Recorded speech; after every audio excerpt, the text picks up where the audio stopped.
In the heart of Valinor, where the light of the two trees mingled and poured its radiance over the blessed land, stood a city unlike any other.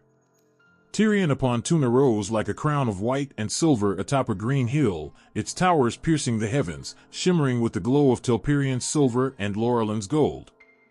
The air was filled with the sound of elven voices, songs so pure that they seemed woven into the very fabric of the city. Tirion was not just a place, it was a symbol, a promise of beauty, unity, and a peace that the world had never known. But peace, like light, is a fragile thing. The Noldor built Tirion at the bidding of the Vala, their guiding hands crafting a masterpiece that spoke of their love for the stars and their yearning for knowledge. Its streets were paved with white stone, its halls adorned with intricate carvings of leaves and flowers, and its towers stood as a testament to elven craftsmanship. At the heart of the city was the Minden Eldeliva, the tallest tower, its silver beacon visible even from the far edges of Valinor. There, the light of Tirion greeted travelers as a sign of welcome, a beacon of hope. In the earliest days, the city thrived under the guidance of Finwë, the High King of the Noldor. He walked among his people, his voice warm, his presence a steady anchor in this realm of wonder.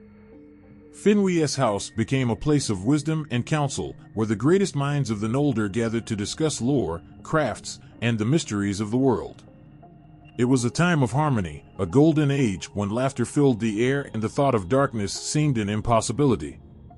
But shadows do not announce their arrival, they creep in quietly, weaving themselves into the fabric of joy until they can no longer be ignored. Among Finwë's children were two sons who could not have been more different. Fëanor, the eldest, was a fire that burned bright and fierce, his spirit restless and his hands ever crafting marvels that awed the world.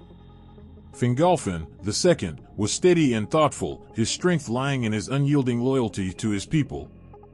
Between them lay the seeds of discord, small at first, but growing as the years passed. The great tragedy of Tirion began not with swords or betrayal, but with words spoken in passion and pride. When Melkor, the deceiver, came to Valinor, he saw the brilliance of Tirion and sought to twist its light into darkness. He whispered into the ears of the Noldor, planting seeds of doubt and ambition. To Fëanor, he spoke of hidden truths, of power denied, and of glory waiting beyond the mountains. The city that had once been a haven of peace became a stage for tension, its walls bearing silent witness to the brewing storm.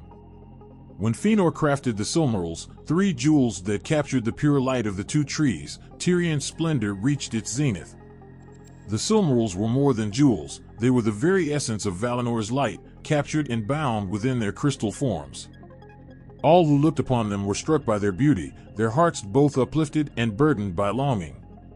Yet the Silmarils, born of love and skill, became the fulcrum of tragedy. Fëanor's pride in his creation became an obsession, a shield against the whispers of Melkor that told him others would covet what was his. The rift within the Noldor widened when Melkor's treachery was revealed. He stole the Silmarils and fled into the darkness, leaving in his wake the lifeless forms of the two trees, their light extinguished. Tirion fell into mourning, its brilliance dimmed, its people shattered by the loss. In their grief, Fëanor and his followers spoke of vengeance, their voices rising with anger and sorrow as they called for a pursuit into the lands beyond Valinor.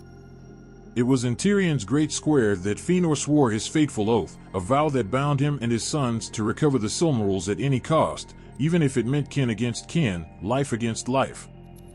The oath was a spark that ignited a fire too great to control.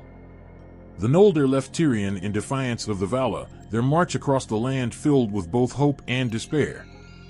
As they passed under the Minden Eldeliva for the last time, its beacon light seemed dimmer, as if even the city mourned their departure. Those who remained behind watched in silence, their tears falling like rain upon the white stones. Tirion, once filled with song and laughter, became a city of echoes. Time passed, and the echoes grew fainter. The city endured, its walls and towers standing as silent witnesses to the ages. Though the Noldor brought their sorrow and struggle to the lands of Middle-earth, Tirion remained a place of memory, a beacon for those who dreamed of the light they had left behind. The Minden's light still shone, though fewer eyes gazed upon it, and its songs were sung now only by those who held fast to hope. The light of Tirion was a reminder of what had been, of beauty created and almost lost. It stood for the choices made in both love and pride, for the consequences that ripple through time. Even as the world changed, the city remained, its stones bearing the weight of memory, its towers reaching toward the heavens as if to catch a glimpse of the two trees that once lit the land.